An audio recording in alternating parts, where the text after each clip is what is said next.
Assalamualaikum warahmatullahi wabarakatuh. Waalaikumsalam warahmatullahi wabarakatuh. Jadi untuk pertemuan kita hari ini, kita mau bahas tentang teorema superposisi untuk rangkaian listrik. Materi yang sebelumnya kita sudah pelajari, di rangkaian listrik itu ada hukum Ohm, hukum Kirchhoff arus, hukum Kirchhoff tegangan, di mana semua teorema atau hukum yang diterapkan itu digunakan untuk mempermudah penyelesaian dalam mencari nilai arus atau tegangan di dalam suatu rangkaian. Nah, untuk teorema superposisi ini, secara teori dia berbunyi bahwa arus dalam satu rangkaian listrik linier yang memiliki beberapa sumber akan memiliki arus total sama dengan penjumlahan arus masing-masing saat satu sumber dihidupkan dan sumber yang lain mati. Jadi maksud dari teorema superposisi itu kalau dilihat ke dalam rangkaian itu seperti ini. Jadi di sini kita punya R1, R2, R3, di mana R1, R2, dan R3 ini beban utama di rangkaian ini. Nah, R1 terhubung dengan VS1, R2 terhubung dengan VS2, R3 terhubung dengan VS3. Di mana VS maksudnya adalah tegangan sumber. Jadi di sini ada 3 beban utama, R1, R2, R3. Masing-masing beban itu terhubung dengan sumber tegangannya, kayak gitu. Nah, yang dimaksud dengan teorema superposisi ini, saat 3 sumber ini nyala semua, jadi VS1 ini menyala, VS2 menyala, VS3 menyala, akan terukur nilai IL atau arus totalnya untuk rangkaian ini. Nah, nilai dari IL ini akan sama dengan nilai dari arus masing-masing saat dijumlahkan. Cara mendapatkan arus masing-masing itu bagaimana? Caranya, saat kita mau cari I1, itu yang digunakan adalah arus 1 terukur jika hanya sumber 1 yang menyala. Jadi hanya VS1 yang menyala, VS2 dan VS3 itu dimatikan. Kondisi rangkaiannya tetap sama. Jadi R2, R3 ini terhubung di ground, terus hanya VS2 dan VS3 yang dimatikan. Ini menjadikan nilai I1 yang terukur. Selanjutnya, kalau ingin mengukur nilai I2, itu posisi pengukuran arus tetap di sini. Hanya saja kalau mau dapat nilai I2, tegangan sumber yang kedua diaktifkan, tegangan sumber 1 dan tegangan sumber ketiga itu dimatikan. Nah, selanjutnya kalau kita mau mengukur nilai I3, tegangan sumber 1, tegangan sumber 2 dimatikan, tegangan sumber yang ketiga yang dihidupkan atau diaktifkan. Nah, setelah terukur nilai I1, I2, dan I3, kita akan cek apakah benar saat nilai sumber ini nyala semua, akan terukur arus IL yang nilainya itu sama dengan penjumlahan dari I1, I2, dan I3. Nah, dari sini kita ketahui bahwa teorema superposisi di rangkaian listrik itu seperti penjumlahan, misalkan di mana A ditambah B itu akan sama dengan B ditambah A, seperti itu. Nah, dalam penerapannya, kita akan lihat ke Proteus. Misalnya kita punya rangkaian, kita kasih dia R1 5 kilo, R2 3 kilo, R3-nya 4 kilo ohm. Nah, ini R1, R2, R3 ini adalah beban utama. Nah, di sini ada ampermeter yang terhubung, dan di sini ada R4. Nah, cara pengkondisian yang pertama untuk rangkaian superposisi itu, Ini share screen untuk Proteusnya masuk enggak ke kalian? Masuk, Bu. Ya. Nah, untuk cara penerapannya seperti ini. Jadi saat mau mengukur IL atau arus total, itu R1 dihubungkan dengan baterai. Baterai 1. R2 dihubungkan dengan baterai kedua. Nah, seperti ini. R3 dihubungkan dengan baterai ketiga. Artinya, semua resistor atau beban di rangkaian ini terhubung dengan R1 terhubung dengan baterai 1, R2 terhubung dengan baterai 2, R3 terhubung dengan baterai 3.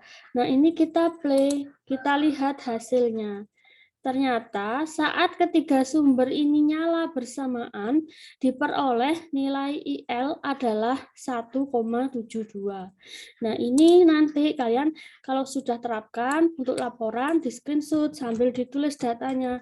IL sama dengan 1,72 miliampere.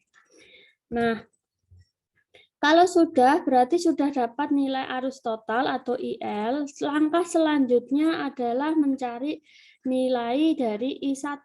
Cara mencari nilai dari I1, ini kita matikan dulu simulasinya, biar bisa diedit. Nah, kalau mau buat pengukuran I1, berarti hanya beban R1 yang terhubung ke baterai tidak dirubah. Cara mengukur tempat arusnya juga nggak dirubah. Perubahannya hanya di sini. Kalau mau cari I1, berarti R2 dan R3 tidak dikasih sumber. Cara nggak ngasih sumbernya berarti dilepas rangkaiannya sama baterai. Jadi dia langsung di ground aja. Jadi R2 langsung dihubungkan ke ground sini. Atau kalau penerapannya langsung nanti di alat, itu power supply-nya dimatikan. Gitu sudah mati berarti. Nah, ini berarti hanya sumber satu yang aktif untuk mensuplai rangkaian ini. Nah, ini tetap rangkaiannya bebannya sama, tempat ukur arusnya sama. Nah, ini dijalankan. Ketika dijalankan, kita peroleh bahwa nilai I1 0,78. Nah, berarti ini juga dicatat, lalu diambil gambarnya 0,78 miliampere. Selanjutnya, langkah yang sama untuk I2. Kalau kita mau cari I2, berarti sumber baterai 1 dinonaktifkan dari R-nya. Nah, berarti R1-nya langsung aja masuk ke ground. Ini. Nah, R2-nya masuk ke baterai karena kita mau ukur I2. Nah, ketika dijalankan, diperoleh ternyata I2-nya adalah 0,65 miliampere. I2 sama dengan 0,65 miliampere. Kalau sudah, langkah yang terakhir, kita mau cari nilai I3. Untuk mencari nilai I3, berarti resistor ketiga ini dihubungkan dengan baterai, seperti ini. Nah, yang R2-nya ini langsung di ground, nggak pakai baterai. Nah, ini disambungkan begini. Ini kita play. Diperoleh data dari I3 adalah 0,29. Nah, dari sini kita sudah dapat nilai dari IL, I1, I2, dan I3. Nah, untuk teorema superposisi ini yang mau kita buktikan adalah bahwa arus IL, arus totalnya ini 1,72. Nilainya harus sama dengan arus masing-masing, I1 ditambah I2 ditambah I3. Nah, kita cek sekarang apakah I1 ditambah dengan I2 ditambah dengan I3 nilainya sama persis ini 1,72. Nah, kita cek ternyata 0,78 ditambah 0,65 ditambah 0,29 nilainya adalah 1,72 miliampere.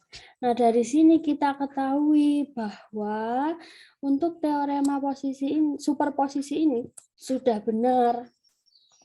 Karena arus total saat ketiga sumber dihidupkan, nilainya sama dengan arus masing-masing saat sumber yang bersesuaian dihidupkan. Jadi sumber bersesuaian itu saat I1 kita ngukurnya saat sumber 1 terhubung dengan baterai 1 saja. Baterai 2 dan 3 dinonaktifkan. Begitu seterusnya sampai kita peroleh nilai I3. Nah, untuk penerapan di Proteus, karena memang Proteus ini ibaratnya dia kondisi ideal, maka dia bisa peroleh nilai yang persis seperti ini. Nilai yang persentase errornya 0. Jadi IL-nya 1,72. Hasil pengukuran penjumlahan untuk I1, I2, I3 ketika dijumlahkan itu 1,72. Karena di Proteus kondisi ideal dari komponen dan alat ukurnya. Nanti kalau misalkan kalian terapkan langsung di lab dengan menggunakan project board dan komponen serta alat ukur yang sesungguhnya, ini akan ada selisih. Misalnya IL 1,72. Nah, penjumlahan I1, I2, dan I3 itu misalkan 1,7 seperti itu. Itu tetap diizinkan karena istilahnya persentase errornya dia masih kecil. Persentase error itu melesetnya, perbedaan nilainya itu kecil, nggak sampai 20% kayak gitu. Berarti masih wajar. Ketika kalian praktek, ada selisih nilai di mana dihitung persentase errornya masih 1%, 2%, 3%, dan 5%, itu masih wajar karena itu berkaitan dengan toleransi komponen yang kita gunakan. Resistor punya toleransi.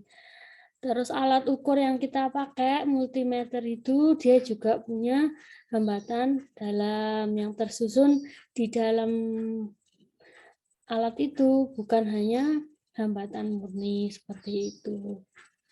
Nah, dari teorema superposisi ini sebenarnya penerapannya pun nanti ketika di lab, kalau kalian mau coba misalkan di pertemuan nanti yang ada sisa waktu materi, kita bisa coba lagi diterapkan secara sungguhan. Ini akan mudah prakteknya. Karena untuk ngambil I2 itu berarti tinggal dimatikan aja power supply I1 dan I3 seperti itu. Nah, dari penyampaian materi terkait teorema superposisi ini, kelas TKK 1D, adakah pertanyaan yang ingin ditanyakan? Silahkan.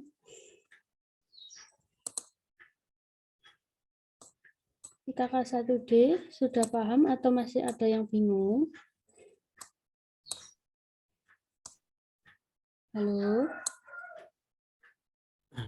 Sudah. Sudah paham, ya. Kalau sudah paham, coba kalian on cam. Mau saya ambil untuk kehadirannya. Ini yang nggak hadir satu orang berarti. Terus kita jumpa hari Jumat ya, minggu depan. Minggu depan kita jumpa di lab lantai 1 di dekatnya hall itu. Sebelah utaranya hall itu ada lab 107, itu labnya TKK. Nanti kita praktek di situ untuk pertemuan minggu depan. Jamnya setelah Jumatan. Kalian kan kosongnya setelah Jumatan toh. Nah, berarti sekitar 1:30 kita mulai praktek ke situ untuk mengimplementasikan secara langsung materi yang berikutnya ya. Saya screenshot dulu. 1, 2, 3. Nah, sudah. Ini TKK 1D dari materi ini nanti kalian buat laporannya, terus akan saya share modul prakteknya untuk bahan membuat laporan dan acuan dalam mengerjakan. Batas waktu pengumpulan laporannya tetap sama 1 minggu. Nah, terus nanti setelah itu kita minggu depan ketemu offline di lab. Ada pertanyaan? Saya kasih kesempatan saat ini. Cukup atau belum? Sudah cukup? Kalau sudah cukup berarti kuliah kita untuk hari ini selesai. Kalian boleh kerjakan langsung untuk teorema superposisinya. Terus jangan lupa kita ketemu di lab minggu depan hari Jumat jam 1:30 siang. Sekian kuliah dari saya untuk pertemuan hari ini. Wassalamualaikum warahmatullahi wabarakatuh. Waalaikumsalam warahmatullahi wabarakatuh. Waalaikumsalam warahmatullahi wabarakatuh. Waalaikumsalam warahmatullahi wabarakatuh.